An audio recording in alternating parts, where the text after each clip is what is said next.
Hey, what's up guys, it's BMB again and another video. Actually, it's a special tutorial, but before starting it, I want to thank you guys for all your support, and don't forget that the Megadas community is always available for your requests and questions.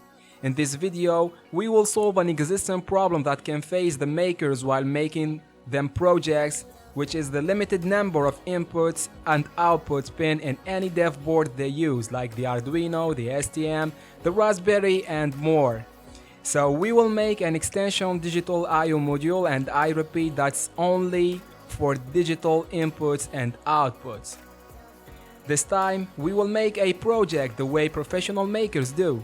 I mean, we will make the hardware module, and by the way, I recommend for you the easyEDA website to make the module's PCB, and we will see later how to do this. And for sure, we will use an Arduino library that I developed for the users to facilitate the module use. The hardware part is so simple and based on the 74HC595 shift register. It's an easy and inexpensive way to increase the number of digital I/O pins on your dev board. This integrated circuit is inherently digital, like the digital pins on the Arduino. It means that they can only read or write high or low logic levels. They should not be used to read data from analog sensors or potentiometers.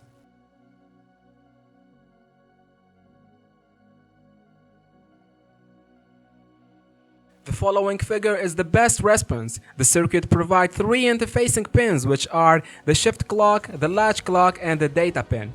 The first step consists on storing the data in the storage register, and to do so, we need to set the latch pin to low to disable the outputs. This way, the output pins won't change as we are sending a new data to the 74HC595.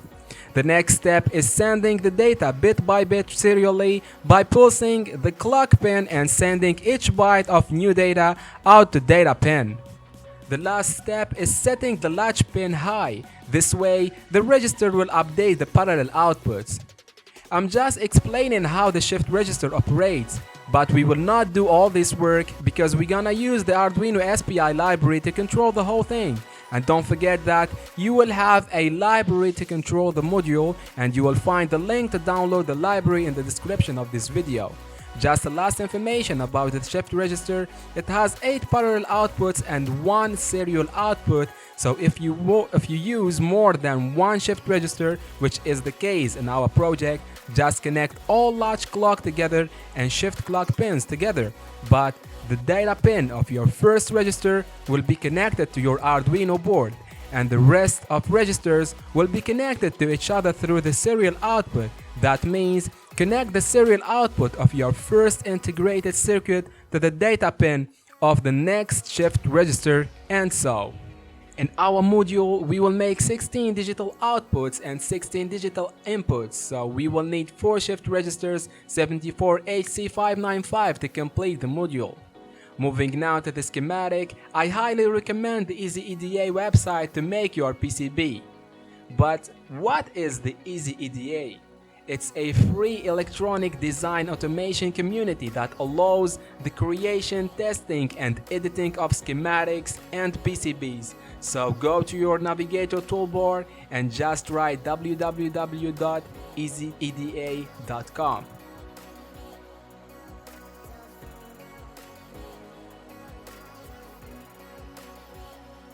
Supported in all platforms, even Android. With easyEDA, you can make a schematic capture for your documents, circuit simulation, online PCB designing with the ability of importing PCB and schematic files. So from this point, we can understand that we can create the PCB in this online designer, or just make it with another software and upload a Gerber file to easyEDA to place an order. The collaborative designing is the best part of this, where you can collaborate and comment on designs easily with public or private access. And we will see the importance of this point when we move to our schematic making.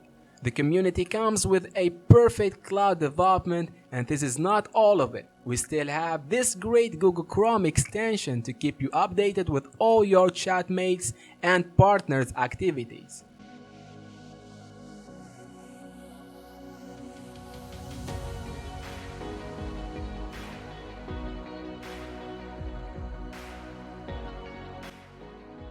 Now let's start the schematic. So after the login, start a new project, give it a name and select its privacy.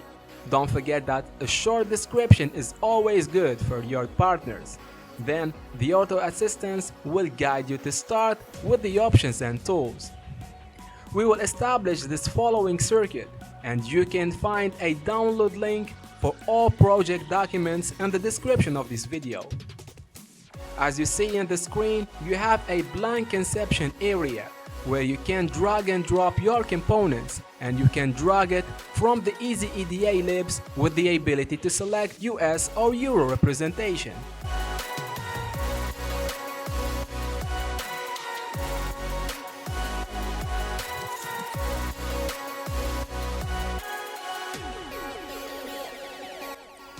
There are some unavailable components here like the 74HC595 shift register, so we need to go to find it through this option that gives you the access to all public components and packages.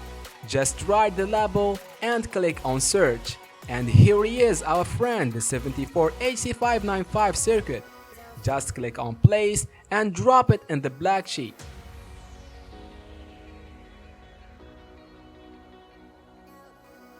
Now keep placing all the components and make the circuit.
After complete the schematic, you can download a pretty PDF or image of it for your documents.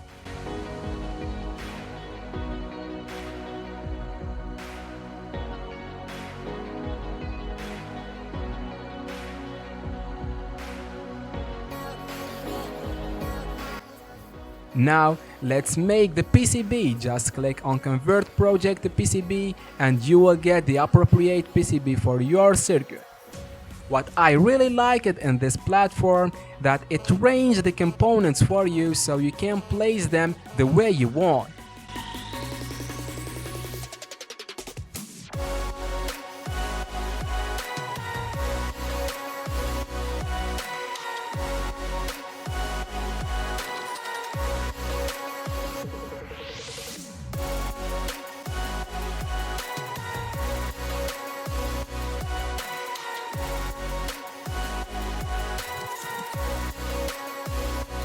Now let's start wiring our components by placing manually some wires on the top or the bottom layer.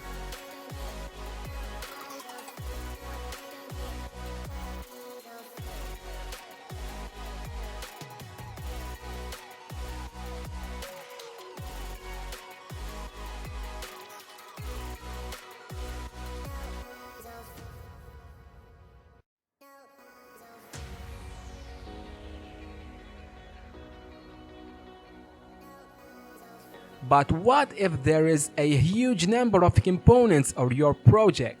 Will you keep using the manual wiring? The easyEDA solves this one too and gives you the ability to make an auto router. Just click it and configure some parameters like the wire width maximum and minimum, the hose, the number of layers, etc. And it will do the job for you.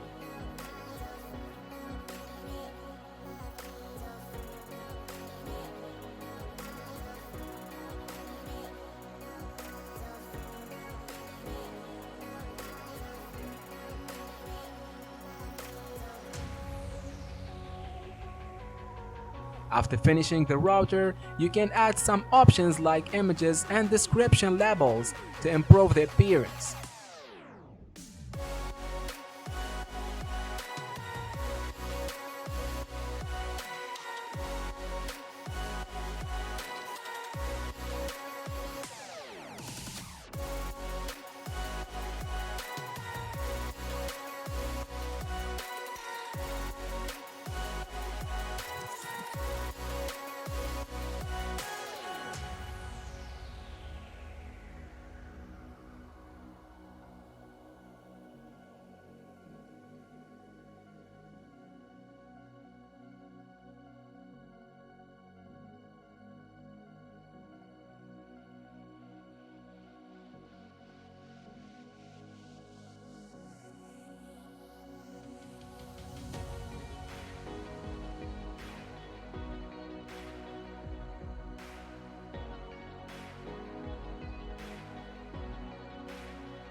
Now our PCB is ready, let's take a quick view through the PCB viewer.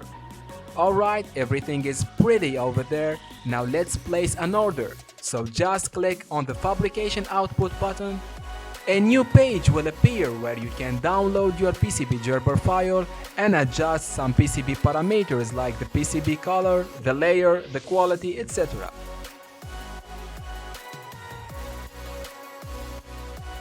And the cost will be updated depending on your PCB. So we placed the order, made the payment, and wait for the package delivery.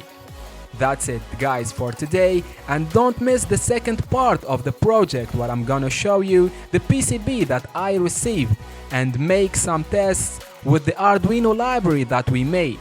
Just one last thing, make sure that you are doing electronics every day. It was BNB from Megadas. See you next time.